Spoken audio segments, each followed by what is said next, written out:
Hello, welcome to my channel. After a couple of weeks break, because too many things to do in real time, some evidence accumulated to important questions in psychiatry. First of all, somebody finally sit down and compared the evidence about effectivity of antidepressants.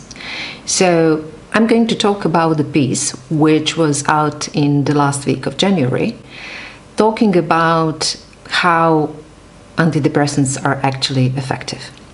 The thing is, that boils down to reproducibility problem in size. What is reproducibility? Well, many scientists are doing their research and they apply scrutiny, which is mandatory in scientific method. And in the end, after concluding the results and their findings, they usually publish their findings. But especially in psychology, there is a question raised, more than 10 years ago, I think now, that many fascinating results of certain groups of psychologists actually could not be been replicated. There are several important publications in this regard. My favorite one is authored by Professor Ioannidis in 2005, and actually he was talking in scientific terms and especially in statistical terms why that happens, that majority of published scientific results are of little to no value. What is the typical situation when somebody wants to examine certain biomarker or activity of a drug or existence of certain effect?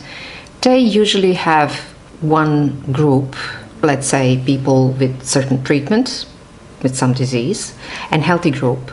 And what they usually do, they measure certain characteristic parameter or factor, and they compare whether those among two groups actually show significant difference.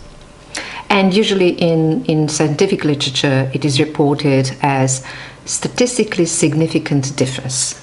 And in usual terms, often p-values are reported in scientific literature, but p-value, which comes from frequentistic branch of statistics, actually is giving you only probability that something is true. And the alpha level that majority of researchers are applying is actually showing you that if you obey the p-value, only in 5% of cases in the future you will be wrong to do so. So p-value is actually not telling you whether something is true or not, but it is giving you probability that this is correct. So there is a whole movement, especially of people who are younger scientists, younger than me, sorry, who are actually waging a crusade against that bad practice. And they invented even something which is colloquially called new statistics. So what does that mean? The only useful thing that you would like to see in research, which translates to the answer of the question whether this is useful for current practice, is effect size, meaning how far those groups are, for example, healthy and group of people with certain medication or certain disease. So if effect size is large, and it can be mild, medium, large, usually coins D is applied there, that means that the larger effect size is about certain parameter or biomarker or something that you want to see the difference of, the larger the effect size, the better applicability of that in current practice is, meaning that that result has clear clinical usability. Otherwise, it's useless. So, majority of scientific findings and publications in general are actually trying to see how much the result is smeared around mean value.